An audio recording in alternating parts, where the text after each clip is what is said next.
সালামু আলাইকুম। কি অবস্থা তোমাদের সবার? আশা করি সবাই ভালো আছো। সো আমার নাম আহমেদ মাশফিকুর রহমান। আমি বর্তমানে বুয়েটে আছি, ইলেকট্রিক্যালে পড়াশোনা করছি ট্রিপলিতে। তো তোমাদের গণিতের ক্লাস বা সাধারণ গণিতের যে ক্লাসগুলো সেগুলো হচ্ছে ভাইয়া নিব। সো কি অবস্থা সবার? ভালো আছি সবাই? অলরেডি তো হচ্ছে আমরা মনে হয় 2-3 দিন উদ্ভাসে ক্লাস করলাম। কেমন লাগলো উদ্ভাসের ক্লাসগুলো? আজকে হচ্ছে আমাদের একটু লেট হয়ে গেছে টেকনিক্যাল রিজনে, আমি বেশিক্ষণ কথা বাড়াবো না। আজকে হচ্ছে আমরা সেট ও ফাংশন এই চ্যাপ্টারটা স্টার্ট করব। তার মধ্যে হচ্ছে আমরা শুরুতেই সেট নিয়ে আলাপ আলোচনা পারবো। সো আমরা একটু শুরুর দিকে দ্রুত আগাবো, কারণ সেট নিয়ে অলরেডি আমরা সেই ক্লাস 8 থেকে শিখে আসতেছি, ক্লাস 9-এও পড়ছি। তো ক্লাস 10-এ মূলত ক্লাস 9-এ যা পড়ছি সেটের অংশটুকুতে, সেই অংশটারই একটু রিভিশন হয়, আর কিছু না, নতুন কোনো কিছু না, আর জাস্ট একটু রিভিশন হবে। ঠিক আছে, তো চলো স্টার্ট করে ফেলি। একটু নতুন জিনিসও শিখবো, বাট মূলত হবে ক্লাস 9-এ এবং 8-এ শেখা সেটের রিভিশন। ইজি লাগতেছে। আচ্ছা, তো শুরুতে হচ্ছে সেট। সেট জিনিসটা হচ্ছে কি, বিভিন্ন রকম উপাদানকে আমি যদি হচ্ছে একটা সমাবেশ হিসেবে লিখি, সেটাই হচ্ছে সেট। গণিতের ভাষায় বিভিন্ন রকম সংখ্যা নিয়ে আমি যদি সেই সংখ্যাগুলোকে একটা সমাবেশ আকারে লিখে ফেলি, সেটাই হচ্ছে কি আমার সেট। যেমন ধরো আমি লিখলাম a ইকুয়ালস টু 1 2 3 4, কিছু সংখ্যার সেট। দেখো, এই সেটের ধারণা থেকে আমরা একটা কথা বলি, ডিনার সেট। ডিনার সেট বলতে কি বোঝানো হয়? ওই যে বিভিন্ন রকম তোমার ক্রোকারিজ আইটেম থাকে, যেগুলো আমরা ডিনার করতে গেলে মানুষের কাজে লাগে, থালা বাসন বাটি, তারপর হচ্ছে তোমার চামচ টাইপের জিনিসগুলো, এগুলো সবকিছু মিলিয়ে একটা সমাবেশ তৈরি করা হয়, ওইটাকেই বলি কি আমরা ডিনার সেট। তারপর আবার হচ্ছে আমাদের খাবারের রেস্টুরেন্টে গেলে সেট মেনু থাকে, বিভিন্ন খাবার একসাথে একটা সেট আকারে রাখা হয়। তো এখান থেকে কিন্তু হচ্ছে তোমার এই সেট শব্দটার ইউসেজ আসে, এবং সেখান থেকে আমাদের গণিতেরই সেই একই সেট। তাহলে সেট মানে হচ্ছে কি, গণিতের ভাষায় কিছু সংখ্যার সমাবেশ। আচ্ছা, তো এই সেটকে আমরা দুই ভাবে প্রকাশ করতে পারি। একটা হতে পারে তালিকা পদ্ধতি, যেখানে সেটের উপাদানগুলোকে আমরা সরাসরি উল্লেখ করে ফেলে দ্বিতীয় বন্ধনীর মধ্যে প্রকাশ করি। যেমন এই যে আমরা মাত্র প্রকাশ করলাম a ইকুয়ালস টু 1 2 3 4, এই উপাদানগুলোকে আমরা কি করছি, সেটের যে উপাদানগুলো ছিল 1 2 3 4, সেগুলোকে হচ্ছে আমি কমা কমা দিয়ে সেকেন্ড ব্র্যাকেটের ভিতরে লিখে ফেলছি। এটা হচ্ছে কি তালিকা পদ্ধতি। এটাকে কি বলা হয়? তালিকা পদ্ধতি। আচ্ছা, তো কিছু কিছু ক্ষেত্রে আমি সরাসরি সেটকে এরকম প্রকাশ না করে সেট প্রকাশের জন্য শর্ত দিয়ে দিতে পারি। এই শর্ত দেওয়ার মাধ্যমে কোন সেটকে ইন্ডিকেট করাকে বলা হয় সেট গঠন পদ্ধতি। যেমন ধরো, এই এ সেটকে আমি একটা শর্তের মাধ্যমে লিখলাম। কিভাবে? যে দেখো, এ সেটের উপাদানগুলো সবাই হচ্ছে স্বাভাবিক সংখ্যা। এ সেটের উপাদানগুলো সবাই কি স্বাভাবিক সংখ্যা, এই জন্য লিখলাম এ সেটের উপাদান হচ্ছে এক্স। আমি এ সেটের উপাদান কি সেটা তো আমি জানি না, আমি জানি অজানা। অজানা বোঝানোর জন্য চলক ইউজ করা হয়েছে এক্স। তাহলে এ সেটের উপাদান হচ্ছে এক্স, এবং এক্স এর পরিচয় কি? এক্স হচ্ছে স্বাভাবিক সংখ্যা। স্বাভাবিক সংখ্যা বোঝানোর জন্য আমরা লিখছি x belongs to N. N হচ্ছে সেট অফ ন্যাচারাল নাম্বার, স্বাভাবিক সংখ্যার সেট। স্বাভাবিক সংখ্যা বলতে কি বোঝানো হয়? ধনাত্মক পূর্ণ সংখ্যা, তার মানে 1 2 3 4। ধনাত্মক পূর্ণ সংখ্যার সেটকে, স্বাভাবিক সংখ্যার সেটকে এন দ্বারা প্রকাশ করা হয়। জিরো কিন্তু ধনাত্মক পূর্ণ সংখ্যা না। জিরো পূর্ণ সংখ্যা, কিন্তু তার ধনাত্মকও নাই, তার ঋণাত্মকও নাই, জাস্ট পূর্ণ সংখ্যা। সো আমরা চাচ্ছি ধনাত্মক পূর্ণ সংখ্যা বা স্বাভাবিক সংখ্যার সেট। এই জন্য আমরা কি দ্বারা প্রকাশ করছি? এন দ্বারা প্রকাশ করছি। Set of all natural numbers, স্বাভাবিক সংখ্যার সেট। 1 2 3 4 এরকম সকল ধনাত্মক পূর্ণ সংখ্যা নিয়ে গঠিত সেট। আচ্ছা, তো আমাদের এ সেটের উপাদানগুলো ধনাত্মক পূর্ণ সংখ্যা। এই জন্য লিখলাম কি, যে এ সেটের উপাদান যদি এক্স হয়, সেই এক্স এন সেট থেকে আসবে, বা এই পূর্ণ সংখ্যার সেট থেকে আসবে। এই জন্য আমরা লিখলাম কি, এক্স বিলংস টু, কি লিখছি? X belongs to. Belongs to মানে কি? এই এক্স উপাদানটা হচ্ছে এন এর ভিতর খুঁজে পাওয়া যাবে।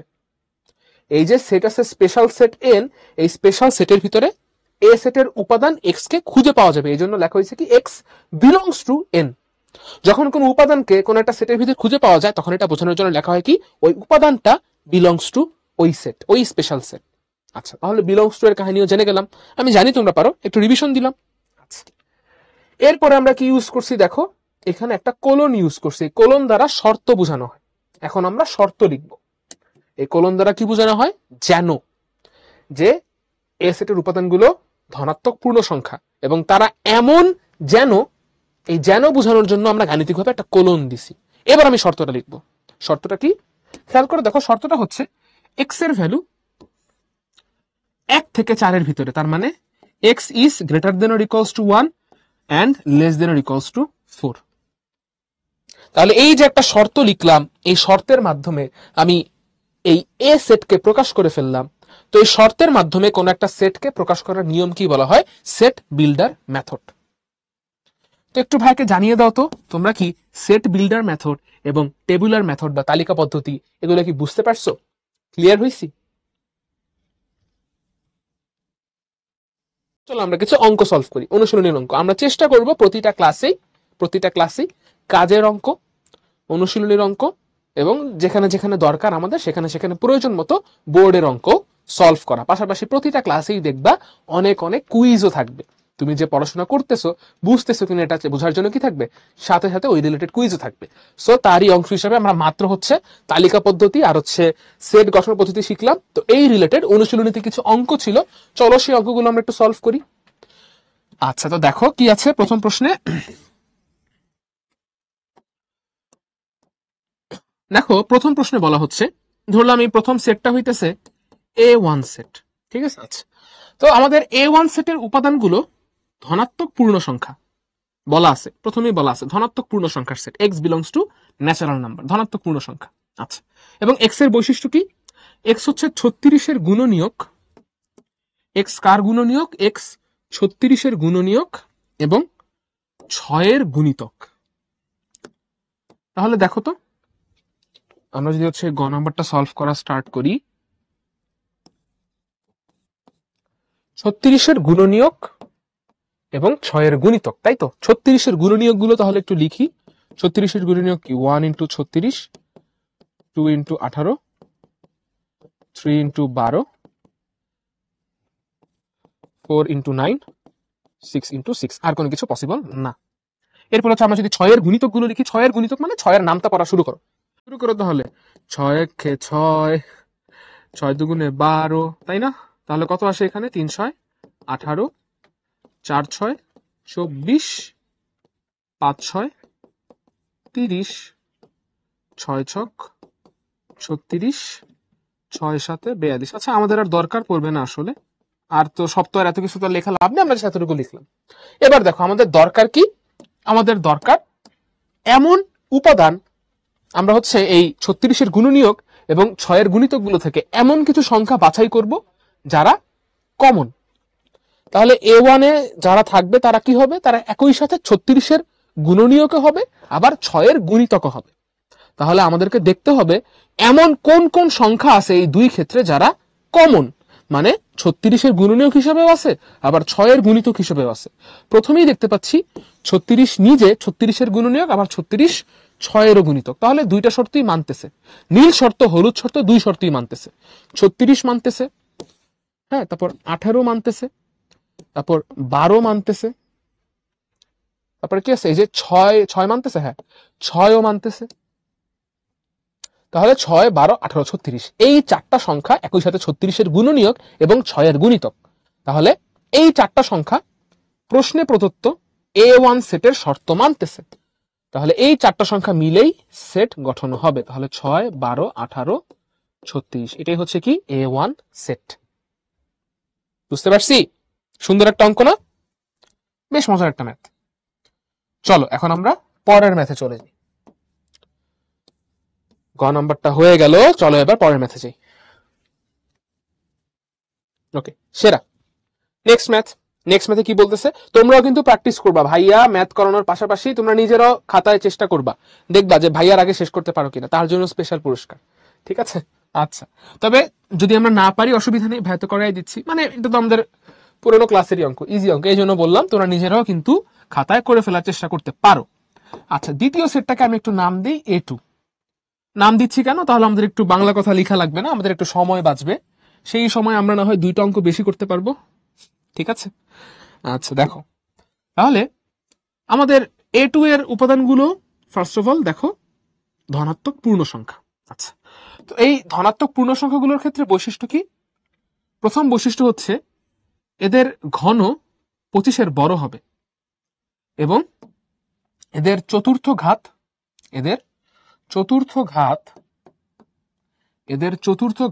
264 থেকে ছোট হবে।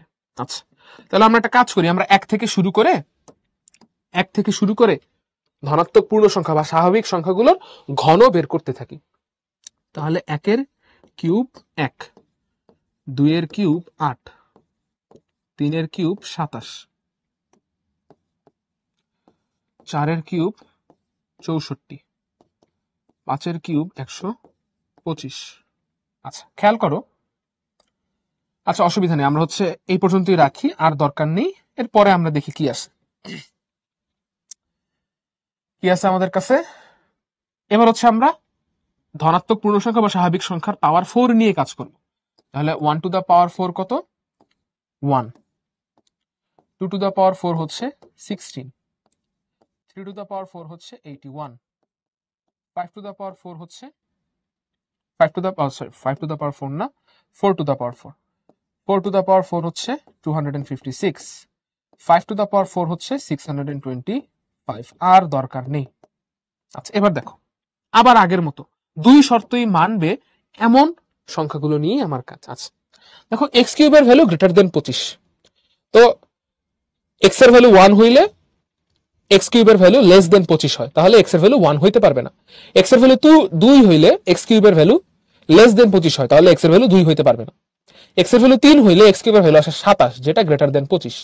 তার মানে এই 27 প্রথম শর্ত মানে 3 কিউব ইকুয়ালস টু 27, এটা প্রথম শর্ত মানতেছে। 4 কিউব ইকুয়ালস টু 64, এটাও প্রথম শর্ত মানতেছে। আসলে 3 থেকে শুরু করে 4, 5, 6, 7 এরা সবাই প্রথম শর্ত মানতেই থাকবে।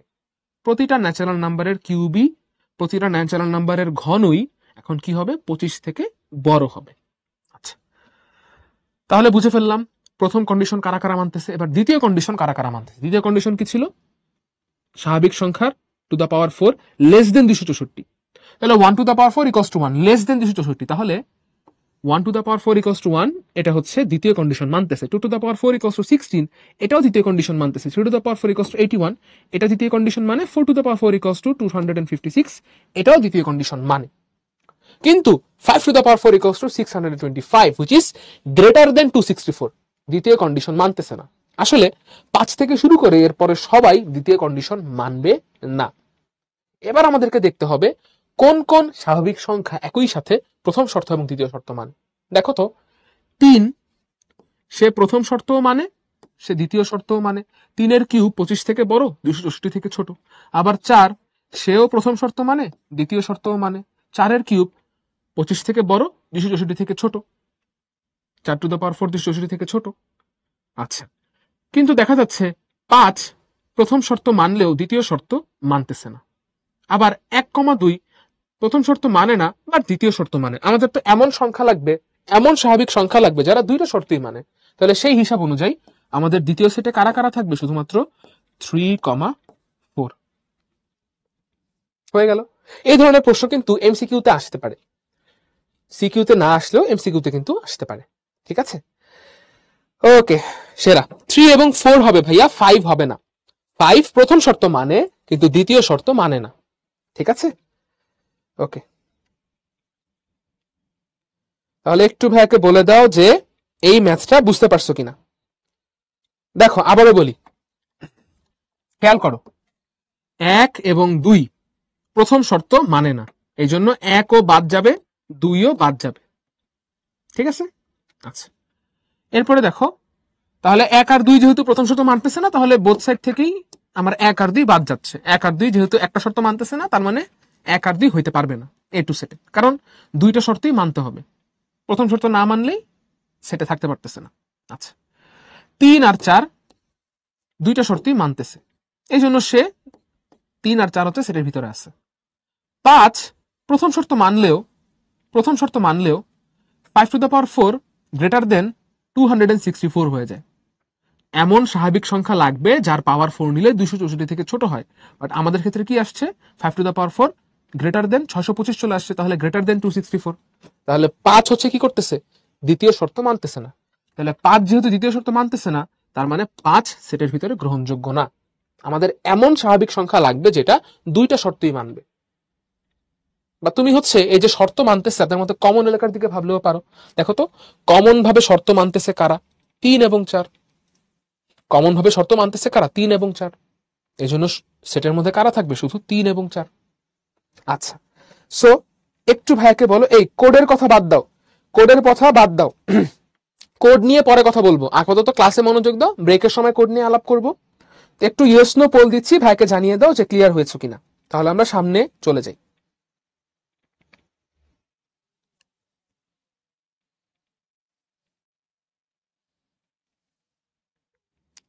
সেরা, ওকে, ঠিক আছে, তাহলে চলো আমরা পরবর্তী ম্যাথে চলে যাচ্ছি। তো এখন দেখো এই ম্যাথটা, এটা একটা মজার ম্যাথ। এখন হচ্ছে আমরা উল্টা কাজ করব, তালিকা পদ্ধতি দেওয়া আছে সেখান থেকে সেট বিল্ডার পদ্ধতি লিখব। তালিকা পদ্ধতি থেকে কি লিখবো? সেট বিল্ডার পদ্ধতি লিখবো। আমাদের কাছে বেশ কিছু সংখ্যা দেওয়া আছে, এগুলোকে আমি সেট গঠন পদ্ধতিতে প্রকাশ করব। ঠিক আছে, আচ্ছা, তাহলে ভালোভাবে খেয়াল করলে বোঝা যায়, প্রথম সেটটাকে আমি বলি B1 সেট, দ্বিতীয় সেটটাকে আমি বললাম B2 সেট। আচ্ছা, তো খেয়াল করো, তো সেট গঠন পদ্ধতিতে প্রকাশ করলে বিভিন্ন রকম শর্ত তুমি দিতে পারো, শর্ত বিভিন্ন রকম হইতে পারে, আলটিমেটলি ওই শর্তটা ঠিক হইলেই হয়। সো ভাইয়া এখন যেভাবে অঙ্কটা সলভ করব সেটাই যে একমাত্র নিয়ম তা কিন্তু না। তালিকা পদ্ধতির ক্ষেত্রে উত্তর একটাই আসবে, ভিন্ন ভিন্ন উত্তর হইতে পারে না, বাট সেট গঠন পদ্ধতির ক্ষেত্রে বিভিন্ন রকম উত্তর আসতে পারে। তুমি বিভিন্ন রকম যুক্তি দিতে পারো, বিভিন্ন রকম ক্রিয়েটিভ যুক্তি দিতে পারো। তো ভাইয়া হচ্ছে একদম সিম্পল একটা যুক্তি দিয়ে তোমাদেরকে এই সেট গঠন পদ্ধতির শর্তটা উল্লেখ করে দিই। দেখো, B1 এ থাকা প্রতিটা উপাদান 4-এর গুণিতক। খেয়াল করছো? সবাই 4-এর গুণিতক। আমরা কত সলভ করতেছি? গ সলভ করতেছি। B1 এ প্রতিটি উপাদান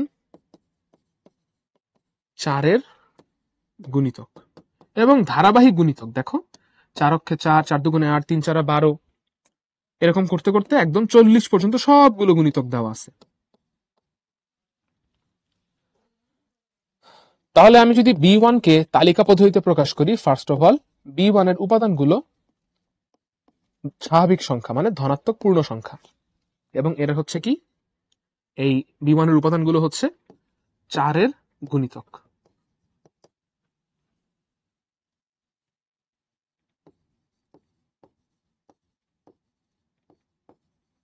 আচ্ছা, তো 4-এর গুণিতক তো অসংখ্য আছে, সবগুলোই কি নিব? না, 4-এর যে সকল গুণিতকের ভ্যালু 4 থেকে 40-এর ভিতরে সে সকল গুণিতককে নিব।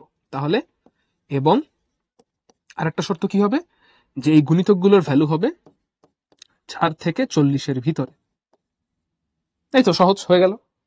তাহলে B1 এর উপাদানগুলো সবাই 4-এর গুণিতক, যাদের মান 4 থেকে 40-এর ভিতরে। দেখো, 4 থেকে 40-এর ভিতরে সবগুলো গুণিতক B1 এ আছে। ঠিক আছে, ওকে, তাহলে গ নাম্বারটা হয়ে গেল। এবার ঘ নাম্বারটা, ঘ নাম্বার অঙ্কে কি আছে খেয়াল করো। ঘ নাম্বারটা তো আরো সুন্দর, +-4, +-5, +-6। তাহলে B2 A first of all এতক্ষণ ধরে আমরা শুধুমাত্র ধনাত্মক পূর্ণ সংখ্যা নিয়ে কাজ করছি, মানে স্বাভাবিক সংখ্যা নিয়ে কাজ করছি, বাট এই মাত্র আমাদের কাছে সেটে এমন কিছু উপাদান আসছে যারা ধনাত্মক এবং ঋণাত্মক পূর্ণ সংখ্যা, +-3, +-4, +-3 নেই, +-4, +-5, +-6, মানে +4ও আছে, -4ও আছে, ধনাত্মক পূর্ণ সংখ্যা আছে, ঋণাত্মক পূর্ণ সংখ্যা আছে। সহজ কথায় বললে এখানে আসলে পূর্ণ সংখ্যা আছে, ধনাত্মক ঋণাত্মক দুইটাই আছে। এতক্ষণ শুধু ধনাত্মক পূর্ণ সংখ্যা নিয়ে কাজ করছি, এবার কি ধনাত্মক ঋণাত্মক দুই ধরনের পূর্ণ সংখ্যাই আছে।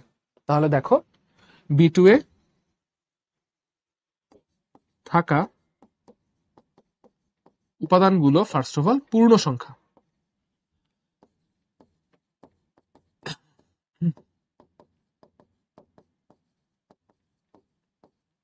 B2 এ থাকা উপাদানগুলো পূর্ণ সংখ্যা। ঠিক আছে, আচ্ছা, এবার আমরা এই উপাদানগুলো একটু বর্গ করি তো, দেখি তো কত হয়। +-4 হোল স্কয়ার, +4 হোল স্কয়ার করলেও 16 আসবে, -4 এর হোল স্কয়ার করলেও 16 আসবে, আবার +5 এর হোল স্কয়ার করলেও 25 আসে, -5 এর হোল স্কয়ার করলেও 25 আসে, +6 এর হোল স্কয়ার করলেও 36 আসে, -6 এর হোল স্কয়ার করলেও 36 আসে। আচ্ছা, তাহলে এই কথাগুলো মিলিয়ে, এই ধারণাগুলো কাজে লাগিয়ে আমি যদি এবার শর্ত আরোপ করি, খুবই সুন্দর একটা শর্ত আসে। ফার্স্ট শর্ত, যে B2 এর উপাদানগুলো পূর্ণ সংখ্যা। তাহলে এবার কিন্তু আর ন্যাচারাল নাম্বারের সেট ইউজ করা যাবে না, এবার ইউজ করতে হবে পূর্ণ সংখ্যার সেট। আমি এখানে লিখে দিচ্ছি পূর্ণ সংখ্যার সেট। এটা ছিল স্বাভাবিক সংখ্যার সেট,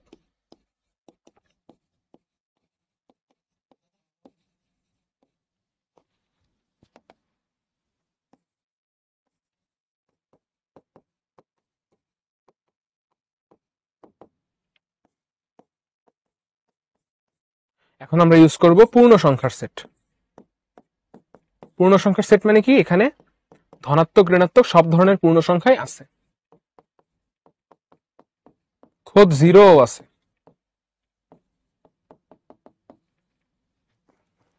এটা হচ্ছে কি পূর্ণ সংখ্যার সেট।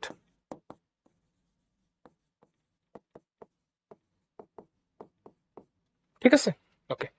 তাহলে আমাদের এখানে পরিচয়টা কি, সে হচ্ছে পূর্ণ সংখ্যা। ওকে, এবং এই পূর্ণ সংখ্যার বর্গ যদি একটু ভালোভাবে তাকাও, এই পূর্ণ সংখ্যার বর্গের সর্বনিম্ন মান হয় 16 এবং সর্বোচ্চ মান হয় 36। তার মানে এই পূর্ণ সংখ্যার বর্গের সর্বনিম্ন মান 16 আর সর্বোচ্চ মান 36। তো এই বর্গের হেল্প নিয়ে আমি হচ্ছে এই পূর্ণ সংখ্যাগুলোকে প্রকাশ করতে পারি। তাহলে B2 সেটে কিছু পূর্ণ সংখ্যা আছে। পূর্ণ সংখ্যাগুলো কেমন? পূর্ণ সংখ্যাগুলো এইরকম যাদের বর্গের সর্বনিম্ন ভ্যালু 16 এবং বর্গের সর্বোচ্চ ভ্যালু 36। বুঝলেন কেমনে ভাইয়া? এই যে বর্গ করে দেখছি, দেখো তো পরপর ধারাবাহিক কয়েকটা সংখ্যা আছে না, 4, 5, 6 ধারাবাহিক কয়েকটা সংখ্যা। তাহলে নিশ্চয়ই এদের বর্গ করলেও ধারাবাহিক পূর্ণ সংখ্যার বর্গ পাওয়া যাবে। তাহলে দেখো তো +-4 এর জন্য এই প্লাস মাইনাসের উপর কি বর্গের কোনো ইফেক্ট আছে? সরি, এই প্লাস মাইনাসের কি বর্গের উপর কোনো ইফেক্ট আছে? কোনো ইফেক্ট নেই। +4 এর জন্য যা পাবো -4 এর জন্য তাই পাবো। আবার একই রকম ভাবে +-5 এর ক্ষেত্রে প্লাসের জন্য যা মাইনাসের জন্য তাই। তাহলে ধারাবাহিক কিছু পূর্ণ সংখ্যার বর্গ আমি দেখতে পাচ্ছি কি আসতেছে 16, 25, 36। তার মানে এই সেটের যে ধারাবাহিক পূর্ণ সংখ্যাগুলো আছে সেই ধারাবাহিক পূর্ণ সংখ্যাগুলোর বর্গের সর্বনিম্ন ভ্যালু 16 হবে, সর্বোচ্চ ভ্যালু 36 হবে। এই শর্ত অ্যাপ্লাই করলেই আলটিমেটলি +-4, +-5, +-6 পাওয়া যাবে। তাহলে ঘ নম্বরটাও ডান। তো একটু বলে দাও ঘ নম্বর ম্যাথটা বুঝতে পারছো কিনা। একটা ইয়েস নো পোল দিচ্ছি, ভাইকে জানিয়ে দাও। হ্যাঁ হ্যাঁ, এটা তো আমি বোঝানোর জন্য আমি B2 বা B1 এই নাম দিচ্ছি বোঝানোর জন্য। তাহলে বাংলা কথা লেখা লাগে তো, যে অতএব নির্ণেয় সেট, বাংলা কথাটা লিখতে যাচ্ছি না। ভাইয়ের বাংলা হাতের লেখা তো অনেক বেশি ভালো, মনে হয় তোমরা ভাইয়ের বাংলা হাতের লেখা দেখেই বুঝতে পারতেছো। সো আমি এই জন্য একটু চেষ্টা করি বাংলা হাতের লেখা অ্যাভয়েড করে, আর কোনো কিছু না। তুমি তোমার মতো নাম দাও। প্লাস মাইনাস প্রশ্নে দেওয়া আছে ভাইয়া, প্রশ্নের ভিতরে উপাদানগুলো দেখো কি দেওয়া আছে, +-4, +-5, +-6। ঠিক আছে, আচ্ছা। সসীম সেট আর অসীম সেট। সসীম সেট মানে যার উপাদান সংখ্যা গণনা করে নির্ধারণ করা যায়, অসীম সেট মানে যার উপাদান সংখ্যা গণনা করে নির্ধারণ করা যায় না। যেমন ধরো আমি বললাম এ সেটের উপাদানগুলো হচ্ছে 1, 2, 3, 4। এবার আমি তোমাকে বললাম যে তুমি এবার এ সেটের উপাদানগুলো গণনা করো। তাহলে গাণিতিকভাবে বলবো n of a। n of a এর মানে হচ্ছে এ সেটের উপাদান সংখ্যা। n of a মানে কি, এ সেটের উপাদান সংখ্যা।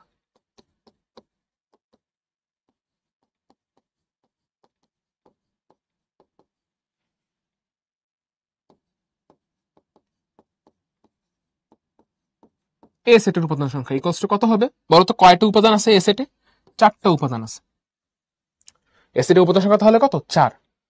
গুনতে পারতেছি, গণনা করা পসিবল, বের করা পসিবল। এই জন্য এটাকে আমি কি বলবো? সসীম সেট। অসীম সেট কি হবে? যে সেটের উপাদান সংখ্যা গণনা করা পসিবল না। যেমন ধরো স্বাভাবিক সংখ্যার সেট 1, 2, 3, 4, 5, 6 শেষ হবে? হ্যাঁ শেষ হবে। এটা তো কলম দিয়ে লিখতেছি না, হ্যাঁ ইলেকট্রিসিটি দিয়ে লিখতেছি। পৃথিবীর ইলেকট্রিসিটি শেষ হয়ে গেল, ন্যাচারাল নাম্বারের সেটের উপাদান সংখ্যা শেষ হবে না। তাহলে আমি যদি তোমাকে বলি যে তুমি এবার এই সেটের উপাদান সংখ্যা বের করো, তখন তুমি কি লিখবা? লিখবা এই সেটের উপাদান সংখ্যা অসীম। এখানে অসীম সংখ্যক উপাদান আছে। আসলে অসীম সংখ্যক উপাদান থাকে যেই সেটে, মানে অসীম সেটে, অসীম সেটের ক্ষেত্রে উপাদান সংখ্যার কনসেপ্টই কাজ করে না। তুমি জানোই না এখানে কয়টা উপাদান আছে, তুমি তাহলে গণবা কিভাবে? পসিবল গণনা করা পসিবল না। সহজ কথায় বললে যে সেটের উপাদান সংখ্যা গণনা করা শেষ করা যায় না, মানে গণনা করা সম্ভবই না, অসীম সংখ্যক উপাদান আছে, সেটাকে আমি বলতেছি অসীম সেট। কোন সেটের উপাদান সংখ্যা প্রকাশ করা হয় কিভাবে? n of a, এই কথাটার মাধ্যমে। ঠিক আছে, ওকে। তাহলে চলো এখন এটা আমাদের কাজের একটা ম্যাথ। এটা আসলে আমি সলভ করানোর কোনো কিছু নাই, এমসিকিউতে আসতে পারে। সো তোমাদের কাছে আমার প্রশ্ন, তোমরা দেখে আমাকে বলো যে এই দুটো সেটের ভিতরে কোনটা সসীম কোনটা অসীম। দেখি তো বুঝছো কিনা তোমরা সসীম আর অসীম। করতেছো দুইটাই অসীম। ভেরি গুড, সবার আনসারে ঠিক আছে, দুইটাই অসীম। 3 to the power 1, 3 to the power 2, 3 to the power 3 dot dot dot দেওয়া, ডট ডট ডট মানে কি এরকম আসতেই থাকবে, 3 এর পাওয়ার এরকম আসতেই থাকবে, শেষ হবে না। তার মানে এটা অসীম সেট। এরপর আবার বলতেছে এক্স এমন যেন এক্স হচ্ছে পূর্ণ সংখ্যা, মানে ধনাত্মক হইতে পারে ঋণাত্মক হইতে পারে, এবং এক্স এর ভ্যালু <4। তাহলে এক্স এর ভ্যালু <4, এক্স যদি পূর্ণ সংখ্যা হয় কি কি আসবে? এক্স এর ভ্যালু লেস দেন 4, তাই না? তাহলে 4 থেকে কম, তাহলে 3, 2, 1, 0, -1, -2, এইরকম কমতে কমতে কোথায় গিয়ে থামবে তার কোনো ঠিকানা আছে? তার কোনো ঠিক ঠিকানা নেই।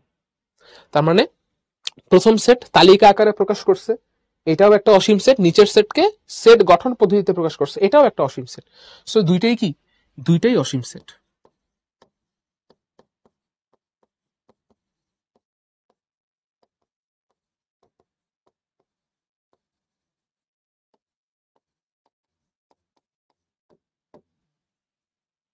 ওকে, ঠিক আছে।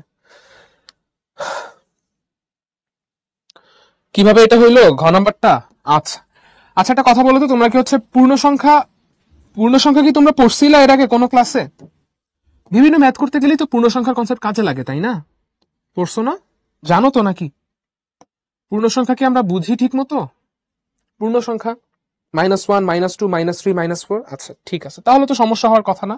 দেখো আমরা যদি একটু ঘ নাম্বারটাকে এখানে ডিটেলসে লিখি, দেখো কি আছে, সরাসরি সেটটা লিখে ফেলি। পূর্ণ সংখ্যার মান 4 থেকে ছোট, তো 4 থেকে ছোট পূর্ণ সংখ্যা কি আছে? 3।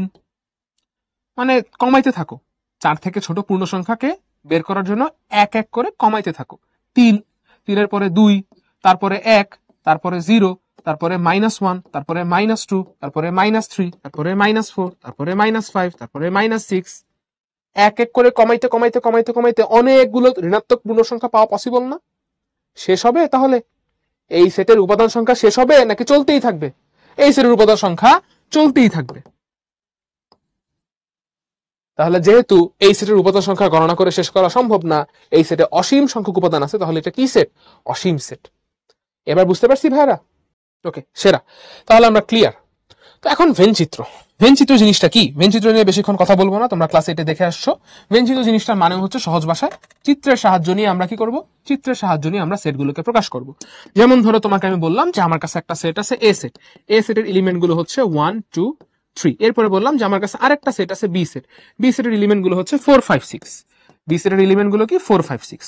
তাহলে তুমি আমাকে বলবা যে ভাইয়া তাহলে এ সেটের এলিমেন্ট গুলো 1, 2, 3 আর বি সেটের এলিমেন্ট গুলো 4, 5, 6, এদের মধ্যে তো কোনো কমন এলিমেন্ট নাই। এই যে দেখো 1, 2, 3, 4, 5, 6, এদের মধ্যে কোনো কমন এলিমেন্ট আছে? কোনো কমন এলিমেন্ট নাই। যেহেতু এদের মধ্যে কোনো কমন এলিমেন্ট নাই, এই জন্য এ সেটকে প্রকাশকারী বৃত্ত এবং বি সেটকে প্রকাশকারী বৃত্ত এরা পরস্পরকে দেখো ছেদ করতেছে না, তারা আলাদা আলাদা। এদের মধ্যে কোনো কমন অংশ আছে? কোনো কমন অংশ নাই। যখন হচ্ছে এদের মধ্যে একটা কমন অংশ পাওয়া যাবে, যখন এ সেট এবং বি সেটের মধ্যে আমি কমন অংশ পাবো, যেমন ধরো আমার কাছে আছে 1, 2, 3, তারপরে ধরো আমার কাছে আছে 3, 4, 5। তাহলে বলো তো এ সেট আর বি সেটের কমন অংশ আছে না? এই যে 1, 2, 3, 3, 4, 5। তাহলে এ সেটের বৃত্ত আর বি সেটের বৃত্ত দেখো পরস্পরকে ছেদ করছে। কেন ছেদ করছে? কারণ দেখো 3 উপাদানটা প্রথম বৃত্তেও আছে, কারণ প্রথম সেটেও আছে, আবার 3 উপাদানটা পরবর্তী বৃত্তেও আছে, কারণ পরবর্তী সেটেও আছে। তাহলে প্রথম সেট নির্দেশকারী বৃত্ত এবং পরবর্তী সেট নির্দেশকারী বৃত্ত এই কমন উপাদান 3কে প্রকাশ করার জন্য একজন আরেকজনকে ছেদ করে ফেলছে। খুবই সুন্দরভাবে আমরা চিত্র দিয়ে বুঝতেছি না ঘটনাটা? সেটে লেখার থেকে ছবি দেখে ভালো বুঝতেছি না? ভালো বুঝতেছি। আবার দেখো আমার কাছে ধরো এমন একটা সেট আছে a equals to 2 R b equals to 1, 2, 3। তার মানে এই যে এ সেটটা, এই এ সেটটাকে আমি পাচ্ছি বি সেটেরই একটা এলিমেন্ট নিয়ে। দেখো বি সেটের এলিমেন্ট গুলো যদি হয় 1, 2, 3, তাহলে এই বি সেট পুরোটা বড় একটা বৃত্ত, সেই বৃত্তের একটা অংশ ছোট্ট একটা বৃত্ত যার ভিতরে 2 আছে, এই ছোট্ট বৃত্তের ভিতরে থাকা 2 এলিমেন্টকে নিয়ে গঠিত সেটই হচ্ছে এ সেট। তাহলে এই এ সেট পুরোপুরি বি সেটের ভিতরে আছে, বা বি সেটের উপাদান নিয়ে এ সেট গঠিত। এই ধরনের সেটকে আমরা কি বলি? উপসেট বলি না? তো এই ছবির সাহায্য নিয়ে খুবই সুন্দরভাবে আমরা সেট সংক্রান্ত প্রক্রিয়াগুলো ব্যাখ্যা করতে পারি। এগুলোই হচ্ছে ভেনচিত্র। আজকের ম্যাথেও বিভিন্ন জায়গায় আমরা বিভিন্ন কাজে ভেনচিত্র ইউজ করব, এবং ভেনচিত্র রিলেটেড ম্যাথগুলো পরীক্ষার জন্য বেশ গুরুত্বপূর্ণ। তো চলো আমরা এখন ধীরে ধীরে বিশেষ সেটগুলো সম্পর্কে জেনে নিই। শুরুতেই আসতেছে ফাঁকা সেট। ফাঁকা সেট কি? ফাঁকা সেট জিনিসটা হচ্ছে যেই সেটের কোনো উপাদান নাই, লিটারালি যেই সেটের কোনো উপাদান নাই। ধরো তোমাকে আমি বললাম একটা সেট লিখতে যেই সেটের উপাদানগুলো স্বাভাবিক সংখ্যা এবং এই স্বাভাবিক সংখ্যার ভ্যালু 3 থেকে বড়, 4 থেকে ছোট। তো তোমরা একটু ভাইকে বলো তো, দেখি তো কার কত বুদ্ধি। এটা সবাই পারে না, অনেকেই জানে না, কিন্তু এরকম একটা সংখ্যা কিন্তু আছে। কি আছে বলো তো দেখি? 3 থেকে বড় 4 থেকে ছোট স্বাভাবিক সংখ্যা কি আছে বলো দেখি, দেখি কার কত বুদ্ধি।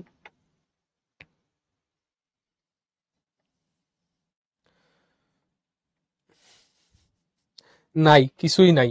একজন -1 লিখছো। -1 কেন লিখছো ভাই? মজা করে লিখছো তাই না? -1 তো স্বাভাবিক সংখ্যা হবেই না, তাই না? আচ্ছা দেখো, তুমি সারা দুনিয়া খুঁজে ফেললেও, হ্যাঁ, আরো অনেক কিছু আবিষ্কার করে ফেললেও কোনোদিন এই সংখ্যা আবিষ্কার করতে পারবা না। বিকজ 3-এর থেকে বড় 4-এর থেকে ছোট এরকম কোনো ধনাত্মক পূর্ণ সংখ্যার অস্তিত্বই নাই। তার মানে এই শর্ত মানে এরকম কোনো উপাদানই পাওয়া যাবে না। তাহলে উপাদান ছাড়া এরকম একটা সেট পাওয়া যাবে। উপাদান ছাড়া এই সেটটাকে আমরা বলতেছি ফাঁকা সেট। এটাকে অনেক সময় ওরি দিয়েও প্রকাশ করা হয়। তাহলে ফাঁকা সেট এবং ওরি এমন একটা সেট যে সেটে কি নাই, কোনো উপাদান নাই। হয়ে গেল ফাঁকা সেট। উপসেট, উপসেট হচ্ছে কি খেয়াল করো। ধরো আমার কাছে হচ্ছে একটা সেট আছে 1,2। তো এই সেটে যত উপাদান আছে সবগুলো উপাদান নিয়ে যতভাবে সম্ভব আমরা ছোট ছোট সেট তৈরি করা ট্রাই করব। এই সেটে যত উপাদান আছে সবগুলো উপাদান নিয়ে আমি কি ট্রাই করতেছি, যত ধরনের সেট তৈরি করা পসিবল এই এ সেটের উপাদানগুলোকে ইউজ করে, এ সেটের উপাদানগুলোকে ইউজ করে যত ধরনের সেট তৈরি করা পসিবল সেটা আমরা তৈরি করার ট্রাই করলাম। তো ফার্স্ট অফ অল সবগুলো উপাদান ইউজ করে একটা সেট বানাইতে পারি, কত আসে 1,2। জাস্ট একটা একটা করে উপাদান নিয়ে সেট বানাইতে পারি, কত আসে 1, 2। অথবা কোনো উপাদান না নিয়ে একটা সেট তৈরি করতে পারি। তাহলে এই যে এ সেটের উপাদানগুলোকে বিভিন্নভাবে ব্যবহার করে আমরা বিভিন্ন রকম বড় থেকে ছোট সেট বানাইলাম। বড় সেট তো বানানো যাবে না, এই সেটের সমান সেট বানানো যাবে বা তার থেকে ছোট সেট বানানো যাবে। তাহলে এই সেটের উপাদান সংখ্যার সমান সেট, এই সেটের উপাদান সংখ্যার সমান সেট অথবা কম উপাদান সংখ্যা বিশিষ্ট সেট বানানো যাবে। তাহলে এই সেটগুলোকে আমরা কি বলবো, আমাদের এই এ সেটের উপসেট। এগুলোকে আমি কি বলবো, এ সেটের উপসেট। তাহলে ধরলাম আমি একটা সেট নিচ্ছি বি সেট, যে বি সেট হচ্ছে ধরো 2, বি সেট হচ্ছে কি 2। তাহলে এই বি সেটকে আমি কি বলবো, যে বি হচ্ছে এ এর একটা উপসেট। প্রকাশ করব এইভাবে যে B is a subset of A, B is a subset of A. এটাকে প্রকাশ করব কিভাবে, বি হচ্ছে এ এর উপসেট, এইভাবে লিখবো। এই কথাটার মানে কি, এটার মানে হচ্ছে বি এ এর একটি উপসেট।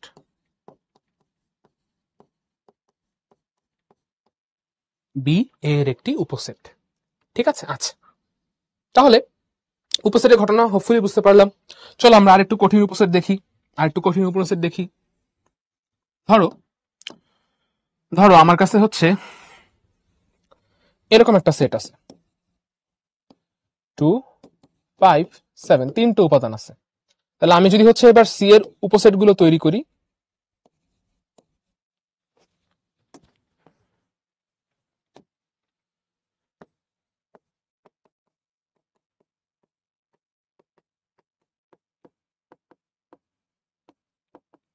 সি এর উপসেট সমূহ ফার্স্ট অফ অল সবগুলো এলিমেন্ট ইউজ করে আমি একটা সেট বানাইতে পারি।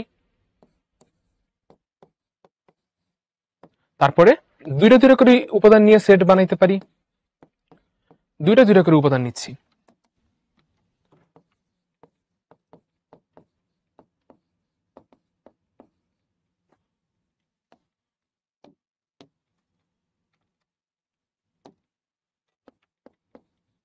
এরপরে একটা একটা করে উপাদান নিয়ে সেট বানালাম।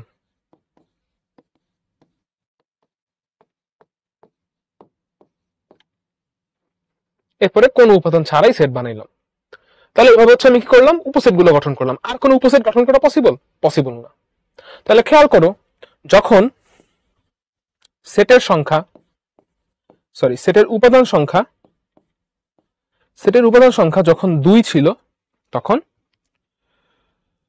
উপসেটের সংখ্যা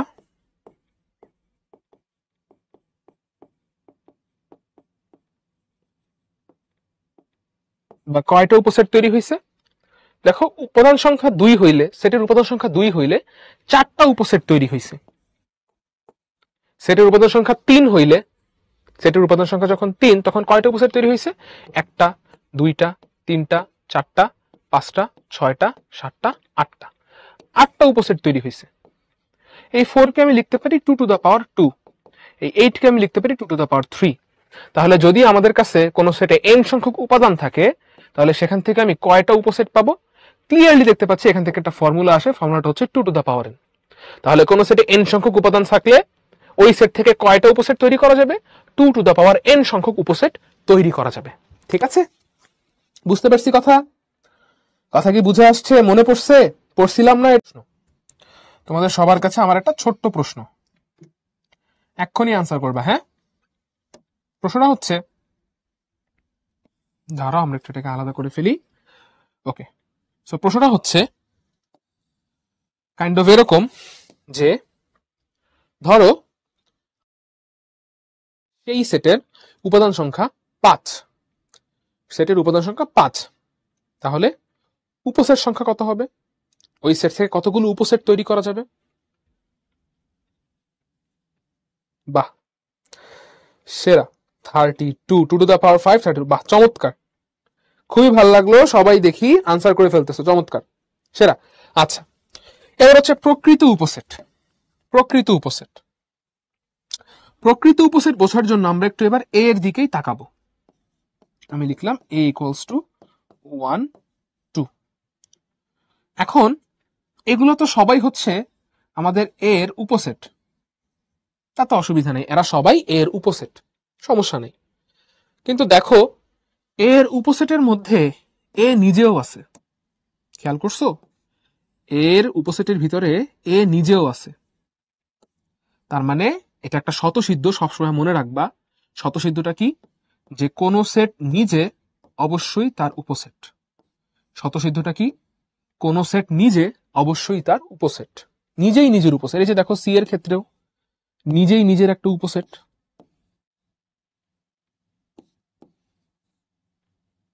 তাহলে সবসময় মনে রাখবা কোন সেট নিজে নিজেই তার একটা উপসেট। একই রকম ভাবে ফাঁকা সেটও যে কোনো সেটের উপসেট। এটা আর একটা স্বতঃসিদ্ধ, কি? ফাঁকা সেট যে কোনো সেটের উপসেট। এই যে দেখো এখানেও ফাঁকা সেট আছে, ফাঁকা সেট যে কোনো সেটের উপসেট, দুইটা স্বতঃসিদ্ধ। তাহলে কোন একটা সেট নিজেই নিজের উপসেট, আবার ফাঁকা সেট সব সেটেরই উপসেট। ঠিক আছে, খেয়াল রাখবে, এমসিকিউ আসে। আচ্ছা, তাহলে এই যে একটা সেট নিজেই নিজের উপসেট হয়ে গেছে, এই জিনিসটা কেমন জানি ভাল লাগতেছে না, এটারে আমার আসলে প্রকৃত উপসেট বলতে ইচ্ছে করতেছে না। তাহলে এই যেই সেটটা নিজেই নিজের উপসেট হয়ে গেছে, মানে যেই উপসেটটা নিজেই নিজের সমান হয়ে গেছে, উপসেট বানাইতে গিয়ে নিজেই এই যেই উপসেটটা সেটা নিজে কি হয়ে গেছে? আসল সেটের সমান হয়ে গেছে। এই উপসেটটাকে বাদ দিয়ে বাকি যে সেটগুলো থাকে এই সেটগুলোকে বলা হয় প্রকৃত উপসেট। মূল সেট থেকে পাওয়া যেই উপসেটটা মূল সেটের সমান, সেই উপসেটটাকে বাদ দিয়ে বাকি যে উপসেটগুলো থাকে এগুলোকে বলা হয় প্রকৃত উপসেট। তাহলে আমাদের এই এর প্রকৃত উপসেট কি হবে?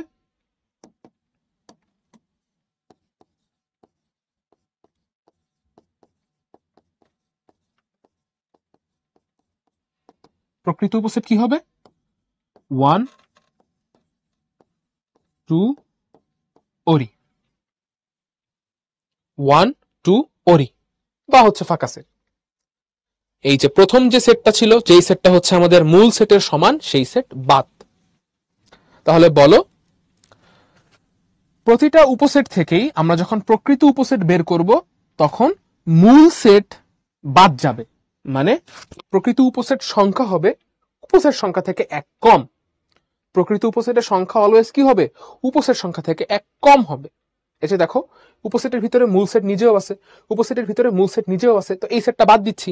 তাহলে সবগুলো উপসেট থেকে, সব ধরনের সেটের উপসেট থেকে এই একটা করে মূল সেট বাদ দিলে প্রকৃত উপসেট পাওয়া যায়। তাহলে সব ধরনের সেটের উপসেট সংখ্যা 2 টু দ্য পাওয়ার n। তাহলে সব ধরনের সেট থেকে প্রকৃত উপসেট সংখ্যা কত হবে? 2 to the power n minus 1। 2 to the power n minus 1, এই একটা সেট বাদ যাচ্ছে। এই যে দেখো উপসেট ছিল 4টা, প্রকৃত উপসেট 3টা, 4 বিয়োগ 1 3। উপসেট ছিল 8টা, প্রকৃত উপসেট 7টা, 7। আচ্ছা, তাহলে ফর্মুলাটা লিখে রাখি, প্রকৃত উপসেট সংখ্যা কত হবে?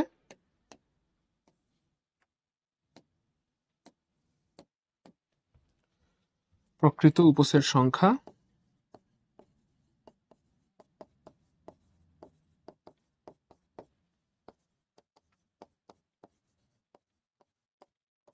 equals to 2 to the power n minus 1. ঠিক আছে? ওকে, আচ্ছা, ওকে, হোপফুলি এটা বুঝতে পারলাম। এবার দেখো, এবার তোমাদেরকে আমি একটা কথা জিজ্ঞাসা করবো, কথাটার একটু উত্তর দিবা। সেটা হচ্ছে, আমি লিখলাম a equals to 1 2 5 7 5, এটা আমি লিখছি, ঠিক আছে? এটা আমি লিখছি। তো একটু ভাইকে জানো, একটু দাঁড়াও তো সবাই।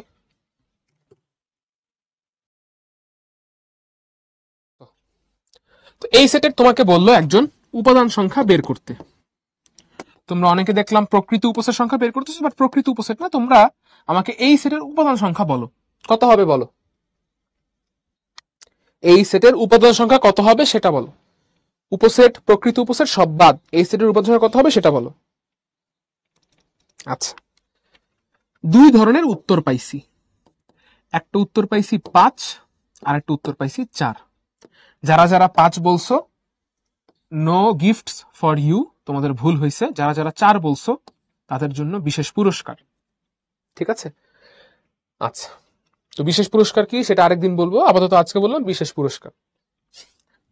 আচ্ছা দেখো, তাহলে এখন কাহিনী কি ভাই, আপনি তো হচ্ছে 5টা উপাদান নিয়ে এই সেটটা বানাইলেন, তাহলে এই সেটের উপাদান সংখ্যা 5 হবে না কেন, 4 হবে কেন? এক গেল কোথায়, এক কমলো কেন?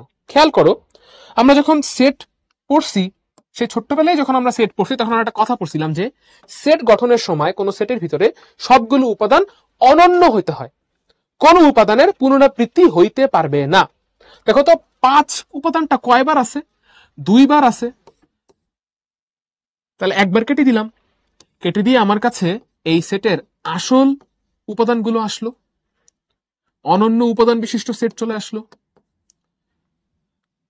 এমন না যে এই সেটটাকে আমি একাধিক উপাদান বিশিষ্ট লিখতে পারবো না, তা না। প্রথমে যে সেটটা লিখছিলাম সেটা যে ভুল এরকমটা না, এটাও ঠিক আছে।